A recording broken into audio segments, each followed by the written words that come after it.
Hi hello అందరికీ నమస్తే. Welcome to our channel happy and healthy life. ఈ వీడియోలో దుబాయ్ మిరాకిల్ గార్డెన్ విశేషాలు ఏంటో చూద్దాము. ఇది నిజంగానే ఒక మిరాకిల్ గార్డెన్. ఎందుకంటే ఇది హార్ట్ ఆఫ్ ది డిజర్ట్లో ఉంది. మొత్తం యుఏఈ అంతా మీరు చూసినట్టయితే హార్ట్ ఆఫ్ ది డిజర్ట్లో ఈ మిరాకిల్ గార్డెన్ని వీళ్ళు క్రియేట్ చేశారనమాట. సో ఇది based out of location Dubai location. And మీరు ఈ దుబాయ్ లొకేషన్లో తప్పనిసరిగా విజిటింగ్ చేయాల్సిన ప్లేస్లో ఈ దుబాయ్ మిరాకిల్ గార్డెన్ ఒకటి. పేరుకి తగ్గట్టుగానే మిరాకిల్స్ ఉన్నాయో లేదో ఈ వీడియోలో ఫుల్గా చూడండి. లాస్ట్లో నాకు కమెంట్ చేసి చెప్పండి. So this is the entrance now. Enter అవుతున్నప్పుడే ఒక పెద్ద హార్స్ ఫేసెస్ని చూసాము. అసలు ఇది ఎంత ఎగ్జైటింగ్గా ఉందంటే మా పిల్లలు అయితే చాలా ఎగ్జైట్ అయిపోయారు. పిల్లలు ఏంటి, మాకు కూడా చాలా ఎగ్జైటింగ్గా ఉంది. అంత పెద్ద పెద్ద హార్స్ ఫేసెస్కి వాళ్ళు మొత్తం గ్రీన్ మ్యాట్ తోటి క్రియేట్ చేశారు. అంత సర్ఫేస్కి వాళ్ళు ఇరిగేషన్ అంతా కూడా ఇన్సైడే నెట్వర్క్ అంతా చేసుకున్నారు వాళ్ళు. సో ఒక్కటి కూడా మనకి కనిపించదు, ఒక పైప్ లైన్ కానీ ఏమీ ఒక పాయింట్ ఉన్నట్టు కానీ ఏమీ కనిపించకుండా వాళ్ళ ఇరిగేషన్ అంతా కూడా అందులోనే ఇన్సైడే పెట్టుకున్నారు. From all over the world విజిటింగ్కి మిరాకిల్ గార్డెన్ని మన కళ్ళతో చూడాలి అనుకున్న వాళ్ళకి చాలా వర్త్ సీయింగ్ ఇది. ఇక్కడ మనకి 3 వీల్స్ కూడా పెట్టి 3 వీల్స్లోని వాటర్ ఎనర్జీని కూడా వాళ్ళు కన్సంప్షన్ చేస్తున్నట్టు అది కూడా చాలా అందంగా క్రియేట్ చేసి పెట్టారు. ఇక్కడ ఉన్న కలర్ఫుల్ ఫ్లవర్స్ అన్ని చూస్తే ఇక్కడ మొత్తం 50 మిలియన్ ఫ్లవర్స్ ఉన్నాయంటండి ఈ మిరాకిల్ గార్డెన్లో. 50 మిలియన్ ఫ్లవర్స్ అండ్ 250 మిలియన్ ప్లాంట్స్ని వీళ్ళు ఇందులో ఇంకాపరేట్ చేశారు. ఇక్కడ మీరు చూడండి గొడుగులు కూడా ఎంత అందంగా పెట్టారు. ఇవన్నీ కూడా చాలా beautiful locations to take any photos. మేము వెళ్ళేటప్పటికే ఇంచుమించు 3 o'clock అయిపోయింది. అది అప్పుడప్పుడే ఇంకా సన్సెట్ అవ్వలేదు కాబట్టి మేము ఎంటర్ అయిన తర్వాత కొన్ని ఫొటోస్ అయితే తీసుకున్నాము. కానీ చాలా రష్గా ఉంది, ఎందుకంటే ఇది మిరాకిల్ గార్డెన్ మళ్ళీ మార్చిలో ఎండ్ అయిపోతుంది. తర్వాత చాలా హీట్ ఎక్కువైపోతుంది, ఇక్కడ సమ్మర్ సీజన్ స్టార్ట్ అయిపోతుంది. సో అంత సమ్మర్కి వీళ్ళు ఈ ప్లాంట్స్ని మెయింటైన్ చేయలేరు. అసలు ఈ 6 months అంటే around November to March, so ఈ 6 months వీళ్ళు ఈ ప్లాంట్స్ అన్నీ ఇక్కడ మెయింటైన్ చేయడమే చాలా విశేషం అని చెప్పుకోవాలి. నిజంగానే ఇది మిరాకిల్.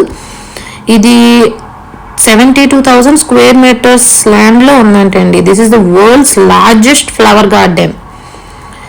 అండ్ వీళ్ళు రోజు కూడా visitors 9 AM to 9 PM visitors ఉంటే 9 PM to అగైన్ 9 AM అంటే నైట్ టైము మళ్ళీ వర్కర్స్ అందరూ కలిసి వాటిని చక్కగా పువ్వుల్ని ఆకుల్ని ఏదైనా పాడైన ఉంటే వాటిని మళ్ళీ కట్ చేసి మళ్ళీ వాటిని అంటే విజిటర్స్ అందరూ వస్తారు కాబట్టి ఒక్కొక్కరు టచ్ చేస్తారు, కొన్ని లాగుతారు, కొన్ని పీకుతారు. Of course touching is not allowed, plucking is not allowed అని అన్ని చోట్ల బోర్డ్స్ ఉన్నాయి. కానీ ఈవెన్ దో ఎవరో ఒకరు ఏదో ఒకటి టచ్ చేస్తూనే ఉంటారు కదా. సో ఏదో ఒకటి పాడైన తర్వాత మళ్ళీ దాన్ని క్లియర్ చేస్తూ నెక్స్ట్ డేకి ఎంతో ఫ్రెష్గా ఉండేటట్టు చేస్తారు. సో ఇది ఎమిరేట్స్ ఫ్లైట్. సో వాళ్ళకి యూజ్ అవ్వకుండా పాడైపోయిన ఫ్లైట్. ఈ Airbus A380 Guinness book of world రికార్డ్స్లోనే స్థానం దక్కించుకుంది because of its longest flower structure. 2013 February 14th Valentine's day సందర్భంగా ఈ మిరాకిల్ గార్డెన్ని వీళ్ళు లాంచ్ చేశారు. లాంచ్ చేస్తూనే గిన్నీస్ బుక్ ఆఫ్ వరల్డ్ రికార్డ్స్లో స్థానం దక్కించుకునేలా ప్లాన్ చేశారు. అండ్ ఇది వచ్చేసి క్లాక్ అనమాట. ఇది రియల్ క్లాక్. సో ఇప్పుడు మేము వెళ్ళేటప్పటికి కరెక్ట్గా 5:45 అయ్యింది. సో దిస్ ఈజ్ వర్కింగ్ అనమాట. సో ఇప్పుడు మీరు చూస్తారు అది మినిట్స్ హ్యాండ్ కూడా మూవ్ అవటం మీకు కనిపిస్తుంది. అలా చూస్తూనే ఉండండి, you will see that. And వెనకాల కూడా ఎంత అద్భుతంగా ఉందంటే ఎక్కడ చూసినా కూడా అందమైన ఫ్లవర్స్. ఆ కలర్స్ కూడా purple, pink shade, green shade, red shade, ఎన్ని షేడ్స్ ఉన్నాయో అక్కడికి వెళ్ళాకే నాకు అర్థమైంది. ఇన్ని రకాల ఫ్లవర్స్ని కూడా వీళ్ళు బ్లూమ్ చేయొచ్చు అనమాట, అది కూడా డెజర్ట్ ఏరియాలో. So really it's a miracle. అది కొన్ని చూస్తున్నారా, క్లాక్ మూవ్ అవుతుంది. సో ఇది కూడా చాలా బాగుంది, ఇది చాలా అట్రాక్షన్ అనమాట అది. సో పిల్లలకి కూడా చాలా బాగుంది, అది ఎగ్జైటింగ్గా ఉంది. Wow, it's a real working clock అని.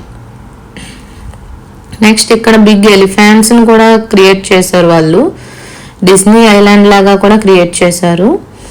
అండ్ ఇదొక విజిటింగ్ ప్లేస్ ఎలా ఉందంటే అసలు ఇంకా క్లోజింగ్ టైం కదా, ఇంకా జస్ట్ విత్ ఇన్ 1 month ఇది క్లోజ్ చేసేస్తారు కదా. సో మెనీ ఫారినర్స్ విజిటర్స్ అనమాట.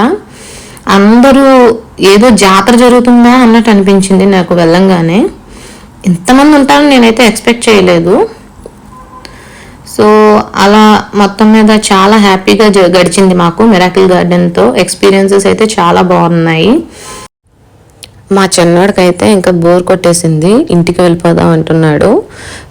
అండ్ ఇది మోస్ట్ ఎగ్జైటింగ్ ఫ్లవర్ స్పాట్ అనమాట. సో ఇది స్మర్ఫ్ విలేజ్. ఇక్కడ స్మర్ఫ్ విలేజ్ వచ్చేసి స్మర్ఫ్స్ తోటి, పెద్ద పెద్ద స్మర్ఫ్ బొమ్మలతోటి చాలా బాగా డెకరేట్ చేశారు వాళ్ళు. అండ్ ఫ్లవర్స్ కూడా చూడండి ఎంత బాగున్నాయో, అన్ని రకాల కలర్స్. అండ్ ఎక్కడ కూడా వాటికి ఇరిగేషన్ ఎలా వస్తుంది, వాటర్ ఎలా వస్తుంది, లేకపోతే మట్టి ఎక్కడ ఉంది అన్నది తెలియకుండా ఓన్లీ ఫ్లవర్స్ మాత్రమే, బ్యూటీ మాత్రమే మనకి బయటకు కనిపించేలా వాళ్ళు ఎంత అందంగా క్రియేట్ చేశారనమాట. సో వాళ్ళ డిజైన్, ఆర్ట్ వర్క్ అంతా కూడా ఇన్సైడ్ హిడెన్ అయిపోయింది. ఓన్లీ మనం వెళ్ళిన వాళ్ళు ఓన్లీ వాటి యొక్క అందాన్ని మాత్రమే చూడగలుగుతున్నాం. ఎక్కడా కూడా ఒక్క మట్టి కానీ, ఒక పైప్ లైన్ కానీ, వాటర్ ఎలా వస్తుంది కానీ, ఎంత ఆశ్చర్యం వేసిందో మాకైతే. సో ఇదంతా స్మర్ఫ్స్ ఐలాండ్, స్మర్ఫ్స్ విలేజ్ కూడా చాలా బాగా అనిపించింది. ఇది కూడా చాలా మంచి location to take a snap. So చూస్తూనే మాకు 7 o'clock దాటేసింది, ఇది చీకటి కూడా అయిపోయింది. That's it friends, thank you for watching.